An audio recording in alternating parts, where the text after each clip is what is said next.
Oke, saya mulai. Assalamualaikum warahmatullahi wabarakatuh. Seperti biasa kita berdoa dulu. Bismillahirrahmanirrahim. Rabbi yasir wa la tu'assir. Rabbi tahmim bil khair. La haula wa la quwata illa billahil aliyil adzim. Oke, di minggu lalu kita sudah belajar tentang teknik cetak tinggi ya, di mana cetak tinggi itu contohnya adalah produk stempel. Nah, kemudian ada tugas dari saya untuk praktek membuat produk grafika dengan teknik cetak tinggi. Nanti silahkan tugasnya kalian kirim ke form yang sudah saya bagikan di grup Telegram ya. Nanti silahkan laporannya dibuat seperti laporan praktek di semester kemarin ya. Jadi intinya di laporan tadi, di laporannya nanti itu kalian menjelaskan alat dan bahan yang kalian gunakan, kemudian langkah kerja ya, langkah kerja yang kalian lakukan dan hasilnya ya. Hasilnya nanti seperti apa kalian foto, kemudian kalian lampirkan. Pak laporannya nanti kita Pak laporannya nanti dibuat dalam bentuk Microsoft Word atau hanya gambar saja atau hanya foto saja atau video saja. Nah, jadi saya bebaskan ya. Kalian boleh membuat laporan dalam bentuk Microsoft Word, boleh dalam bentuk foto ya. Foto itu berarti kalian nulis di kertas folio, kemudian kalian foto dan kalian kirim. Boleh juga kalian bentuk laporannya ke dalam format video ya. Justru kalau video itu malah saya anjurkan ya.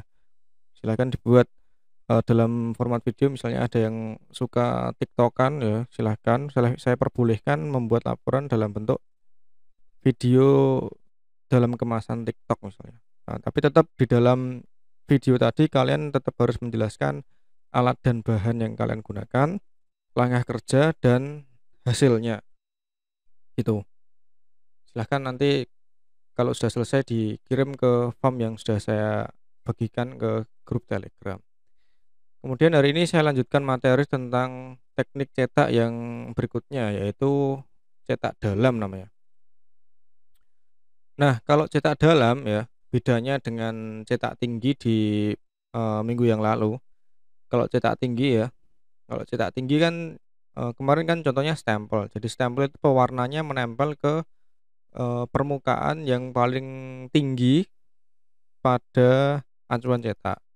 Nah, kalau cetak dalam itu pewarnanya ya, zat warnanya itu menempel ke bagian yang dalam. Ya, bagian dalam itu yang mana, Pak? Jadi dalam pembuatan acuan cetak di teknik cetak dalam itu kita tetap harus mengukir dulu ya.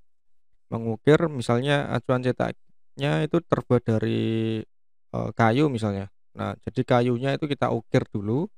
Nah, setelah diukir kan nanti ada bagian yang berongga ya, ada bagian yang berongga. Nah, bagian yang berongga tadi itu yang kita isi dengan tinta. Itu. Jadi warnanya atau tintanya itu dimasukkan pada rongga, ini bukan rongga, rongga pahatan bahan yang sudah diukir. Kemudian setelah diisi rongga, kemudian kita cetakkan ke media cetaknya. Jadi dibalik ya, dibalik sehingga nanti tinta atau warnanya itu menghasilkan gambar yang timbul sedikit gitu. Jadi ada permukaan yang timbul sedikit sesuai dengan ukiran yang sudah kita buat sebelumnya tadi. Contoh pada jenis cetak dalam yang kita buat itu adalah produk uang kertas. Jadi kalau kalian raba di uang kertas itu ada permukaan yang sedikit timbul ya. Atau contoh lain yang barangkali sudah pernah kalian buat itu adalah di produk agar-agar. Jadi kalian yang pernah membuat produk agar-agar ya, agar-agar itu kan kalian memasukkan adonan agar-agarnya ke cetakan agar-agar.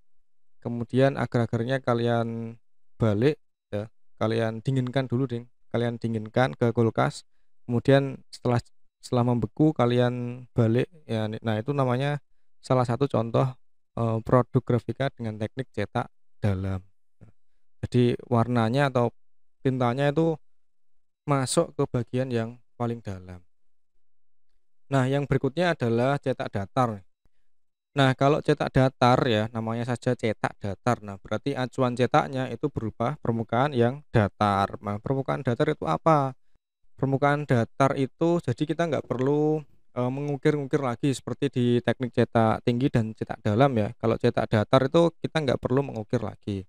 Nah, terus yang jadi acuan cetaknya itu apa? Nah, biasanya yang dijadikan acuan cetak pada teknik cetak datar itu adalah air ya. Jadi, ada 2 lapisan permukaan, satunya itu air dan satu permukaan yang lainnya itu biasanya minyak. Jadi air dan minyak. Air dan minyak kan tidak tidak mungkin bisa bersatu ya. Nah, mungkin lebih jelasnya kalian bisa melihat video dari siapa ini, Devina Agnesia ini ya. Nah, dia, praktek membuat produk grafika dengan metode cetak datar ya. Jadi seperti yang saya jelaskan di awal tadi, teknik cetak datar itu menggunakan acuan cetak berupa lapisan, permukaan yang datar. Nah, lapisannya itu adalah air ini, air dalam nampan ini, dan acuan cetaknya adalah cat minyak ini. Jadi kenapa kok harus cat minyak? Nah, karena kalau menggunakan cat yang biasa, cat poster itu, nah biasanya kalau kita masukkan ke dalam air ini, dia cat posternya akan ikut tercampur ke dalam air. Nah, beda kalau kita menggunakan cat minyak. Kalau cat minyak kan dia cat minyaknya nanti ada berada di bagian atas dari air ini tadi. Coba kita percepat ya. Nah, contoh seperti ini ya. Jadi catnya itu enggak tenggelam ya, enggak tercampur ke dalam airnya. Nah, dituang, kemudian dia bentuk polanya. Setelah itu dia mengambil media cetaknya. Nah, media cetaknya ini berupa kertas atau kain ya.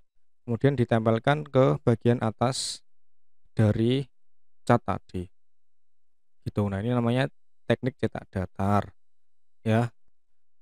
Atau bisa juga menggunakan ini lem fox ya, lem fox dan gambarnya itu di-print ya.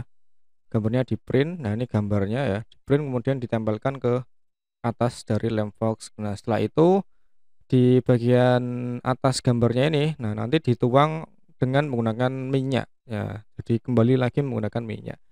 Karena kenapa kok menggunakan minyak? Ya kembali lagi ke sifat dari minyak dan air ya atau lem ini. Jadi minyak dan air atau lem itu dia tidak mungkin bisa tercampur. Nah, gitu.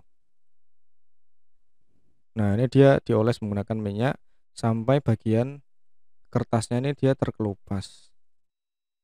Nah, nanti hasilnya seperti ini. Itu ya. Nah, untuk contohnya ya, contoh dari produk grafika dengan menggunakan teknik cetak datar adalah koran dan majalah ini. Nah, koran dan majalah ya. Oke, demikian pertemuan kali ini. Semoga bisa dipahami. Silahkan yang belum jelas bisa bertanya di grup Telegram. Saya ingatkan kembali laporannya dikerjakan ya. Tetap patuhi protokol kesehatan, lakukan 5M ya. Jangan lupa pakai masker, cuci tangan. Kalau tidak penting-penting banget jangan tidak usah keluar rumah. Saya akhiri, wassalamualaikum warahmatullahi wabarakatuh.